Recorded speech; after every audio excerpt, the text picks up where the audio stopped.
Hello friends, आप देख रहे हैं आपका चैनल शेयर बाजार विद आयुष। और दोस्तों, बात होगी इस वीडियो में Gaudium IVF and women health IPO के डे सेकंड ऑफ सब्सक्रिप्शन के बारे में। दोस्तों, इस वीडियो में चर्चा करेंगे कि कितना सब्सक्राइब हो पाया आईपीओ, क्या फुली सब्सक्राइब हो चुका है आज के दिन, कौन सी कैटेगरीज है जिनके द्वारा इस आईपीओ में पैसा लगाया गया है। सब कुछ हम समझेंगे इस वीडियो में, तो आप लोग देखिएगा वीडियो को पूरा। लेकिन उससे पहले अभी तक दोस्तों आपने चैनल को सब्सक्राइब नहीं किया है और पहली बार विजिट किया है, तो सबसे पहले आप लोग ज़रूर चैनल को सब्सक्राइब कर लीजिएगा। तो दोस्तों, Gaudium IVF and women health IPO 2 दिन कंप्लीट हो चुके हैं, इस बात का ध्यान रखिएगा। अब सिर्फ एक और दिन बचा है, कौन सा है वो? कल का, जब आप इस आईपीओ में अप्लाई कर सकते हैं। ₹5 की फेस वैल्यू है, 79 का प्राइस बैंड है, 189 शेयर्स का लॉट साइज है। यह आईपीओ है दोस्तों fresh issue plus offer for sale, लगभग 165 करोड़ का आईपीओ है, जिसमें 90 करोड़ का तो याद रखिएगा फ्रेश इशू रखा गया है, बाकी 75 करोड़ का ऑफर फॉर सेल है। दोस्तों, आज का सब्सक्रिप्शन समझने से पहले समझते हैं कि पहले दिन ये आईपीओ कितना सब्सक्राइब हुआ था, यानी 20 फेब को कितना आईपीओ को पैसा मिला था। पहले दिन के अंदर दोस्तों क्यूआईबी कैटेगरी ने कुछ भी पैसा नहीं लगाया था। एचएनआई कैटेगरी की तरफ से आप देख ही सकते हैं लगभग 91% सब्सक्राइब किया गया था, जिसमें जो बिग एचएनआई कैटेगरी थी वो सब्सक्राइब हुई थी बाय 54%, तो small HNI category 1.65 times. Total retail ने अप्लाई करा था 1.42 टाइम्स, लेकिन टोटल ये सब्सक्राइब हुआ था 90%, यानी पहले दिन के अंदर दोस्तों फुल्ली सब्सक्राइब नहीं हो पाया था आईपीओ। 90% सब्सक्राइब हो गया था, इसमें कोई डाउट नहीं है, बट फुल सब्सक्राइब नहीं हुआ था, राइट। तो कि आज फुली सब्सक्राइब हो चुका है, चलिए अब उसको देखते हैं। तो शुरुआत तो क्यूआईबी से करेंगे। देखिए क्यूआईबी की तरफ से अभी तक दोस्तों कितना पैसा लगाया गया है, 0.02 टाइम्स, यानी क्यूआईबी की तरफ से ओवरऑल अभी तक सिर्फ 2% याद रखिएगा भरा गया है इस आईपीओ को। लगभग दोस्तों यहाँ पर शेयर्स दिए गए 41,77,000 क्यूआईबी को, और ओनली 95,000 शेयर्स के लिए बिड आई है, which is only 75 lakhs, 0.75 crore यहाँ पे आप देख सकते हैं। यानी ओवरऑल दोस्तों अभी तक याद रखिए क्यूआईबी के अंदर किस किस ने अप्लाई किया, आपको ये भी डेटा देता हूँ। जो क्यूआईबी के द्वारा अभी तक अप्लाई किया गया है, इस बात का ध्यान रखिएगा, लगभग 2% सब्सक्राइब जो किया है 94,000 शेयर्स, वो अप्लाई किया है only and only by others category, right. अभी तक दोस्तों 2 दिनों में आप देखिए ना आपको म्यूचुअल फंड का पैसा आता हुआ दिखा है, ना डीआई का पैसा आता हुआ दिखा है, ना एफआई का पैसा आता हुआ दिखा है। दिक्कत क्या है आईपीओ के साथ? दिक्कत दोस्तों ये है कि छोटा सा आईपीओ है। होता क्या है दोस्तों, जब आईपीओ आपको बहुत ही स्मॉल आता हुआ दिखे, मेजरली जो 250 करोड़ से छोटे के आईपीओ होते हैं, उनके अंदर बहुत कम चांसेस दोस्तों होते हैं कि आपको एफआईआई, डीआईआई, म्यूचुअल फंड्स ये अच्छी मात्रा में पैसा लगाते हुए दिखे। ऐसा नहीं कि बिल्कुल भी पैसा नहीं लगाएंगे, थोड़ा बहुत तो आएगा ही आएगा, बट द पॉइंट इज कितना आएगा, राइट। कल के दिन देखिए बहुत ज़्यादा इंपॉर्टेंट होगा ये आईपीओ के लिए दिन, क्योंकि कल आखिरी दिन है, ऑब्वियस बात है। बट क्यूआईबी के अंदर कौन अप्लाई कर रहा है? क्या हमको कल के दिन एफआई का पैसा आता हुआ दिख रहा है? क्या हमको डीआई का पैसा आता हुआ दिख रहा है? या हमको म्यूचुअल फंड्स अप्लाई करते हुए नजर आएंगे? देखिए, इस आईपीओ को अगर बढ़िया करना है तो क्यूआईबी की तरफ से एटलीस्ट आपको 20 से 25 गुना तो सब्सक्रिप्शन देखने को मिलना चाहिए। ये तो बहुत ही कम बता रहा हूँ मैं सब्सक्रिप्शन, बट क्यों मैं ऐसा कर रहा हूँ? बिकॉज छोटे आईपीओ में देखिए मैंने देखा है मेजरली कि बहुत ज़्यादा पैसा नहीं आता है क्यूआईबी का, राइट। आप चाहे तो डेटा देख सकते हैं। लेकिन अगर दोस्तों इसमें कल सब्सक्रिप्शन आ जाता है क्यूआईपी का, और वो अगर 25 गुना से ऊपर निकल जाता है, लेट्स से 50 गुना तक पहुंच जाता है, तो फिर ये इंटरेस्टिंग हो जाएगा। क्यों? उसके पीछे का रीज़न है बिकॉज आपको क्यूआईपी का पैसा एटलीस्ट आता हुआ तो दिखा है।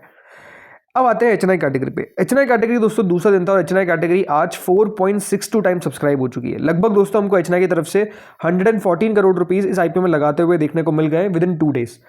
बिग एचएनआई दोस्तों सब्सक्राइब किया है लगभग 3.5 टाइम, तो स्मॉल एचएनआई कैटेगरी 6.83 टाइम से याद रखिएगा सब्सक्राइब करते हुए दिखे। 20 लाख शेयर के सामने दोस्तों 73 लाख शेयर अप्लाई करे हैं बिग एचएनआई ने, और 10 लाख शेयर के सामने लगभग 71 लाख शेयर ही अप्लाई करे हैं स्मॉल एचएनआई ने। बिग एचएनआई ने 58 करोड़, स्मॉल एचएनआई ने 56 करोड़, यानी ओवरऑल दोस्तों ज़्यादा पैसा तो आपको बिग एचएनआई की तरफ से आता हुआ दिखा है। अब एचएनआई कैटेगरी से क्या उम्मीद लगा चल सकते हैं?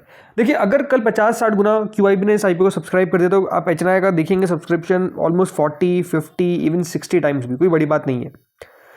लेकिन ये चांसेस मुझे बहुत कम लगते हैं कि यहाँ पे आपको 100 गुना से ऊपर सब्सक्रिप्शन आता हुआ दिखेगा, राइट। और ये 40, 50, 60 गुना तभी आएगा जब क्यूआईबी पैसा लगाएंगे। नहीं लगाया तो फिर बहुत कम चांसेस होंगे दोस्तों। और फिर मेरे हिसाब से देखिए जो एचएनआई कैटेगरी है वो 20 गुना भी अगर सब्सक्राइब कर दे तो उसको बढ़िया मान जाएगा। तो कल के दिन दोस्तों जो नज़र है वो नज़र किस पर है? वो क्यूआईबी पर है। रिटेल पे आते हैं। रिटेल कैटेगरी दोस्तों 2 दिनों के अंदर 4 गुना सब्सक्राइब होने में कामयाब हुई है। नहीं, रिटेल की तरफ से तो पैसा लगाया गया है 73 लाख शेयर के सामने लगभग 2 करोड़ 94 लाख शेयर्स के लिए, जो 232 करोड़ होता है। टोटल मिलाकर दोस्तों ये आईपीओ अभी तक हमको 3 गुना सब्सक्राइब होता हुआ दिखा है। कंपनी को 347 करोड़ रुपए मिल चुके हैं। बड़ी बात क्या है कि आईपीओ दोस्तों फुल सब्सक्राइब हो चुका है, कंपनी को 3 टाइम्स फुली पैसा मिल चुका है, राइट। अब सवाल आता है कि क्या करना चाहिए। देखिए, स्मॉल आईपीओज में मैं आपको बार बार कह रहा हूँ कि होता क्या है, लिस्टिंग पर कोई ज़रूरी नहीं है कि दोस्तों लिस्टिंग आपको बहुत अच्छी देखने को मिले या फिर बहुत ख़राब देखने को मिले। कभी कभार होता क्या है दोस्तों, सही में बहुत ज़्यादा या तो अच्छी लिस्टिंग हो जाए या तो बहुत ख़राब हो जाए, ये भी पॉसिबिलिटी हो जाती है। तो स्मॉल आईपीओज में दिक्कत क्या है कि देखिए अनुमान लगा पाना कि लिस्टिंग किस प्रकार की होगी ये थोड़ा सा मुश्किल है। कंपनी के बारे में आपको ने पहले बताया कि देखिए जो कंपनी है वो ख़राब नहीं है, जो बिज़नेस कंपनी कर रही है, याद रखिएगा आईवीएफ का ओवरऑल कंपनी का कोर बिजनेस तो यही है। प्रॉब्लम क्या है कि कोर बिजनेस तेज़ी से ग्रो नहीं कर पा रहा है, राइट। आप कोई भी बिजनेस कर रहे हैं, मान लीजिए उसके साथ साथ कोई दूसरा बिजनेस भी करते हैं, राइट, लेकिन जो कोर धंधा ही अगर वो उतना तेजी से ग्रो नहीं कर पाएगा तो मार्केट्स प्रॉब्लम समझेगा ही। तो ये प्रॉब्लम याद रखिएगा इनके साथ भी देखने को मिल रही है। गॉडियम जैसे मैंने कहा याद रखिएगा इंगेज है in the business of in vitro fertilisation, जिसको आईवीएफ ट्रीटमेंट और फार्मेसी प्रोडक्ट्स, ये दो आईवीएफ भी करती है और फार्मेसी भी करती है। जो कंपनी ऑपरेट करती है हब एंड स्पोक मॉडल में, जैसे आपको बताया, जिसमें इनके 7 हब्स है और 28 स्पोक्स है, 30+ लोकेशंस में अवेलेबल है। अब इसमें मैं एक डेटा आपको बताता हूँ। जो डेटा है दोस्तों कंपनी के ओवरऑल बिजनेस का है, मतलब number of IVF cycles perform जो हुई है, राइट। FY23 में कंपनी ने लगभग 3512 आईवीएफ करी, ठीक है। इसके बाद जो साल रहा FY24 में, वहाँ पर लगभग 3711। उसके अगले साल FY25 में ये नंबर घट के हो जाता है 3476। अब प्रॉब्लम क्या है?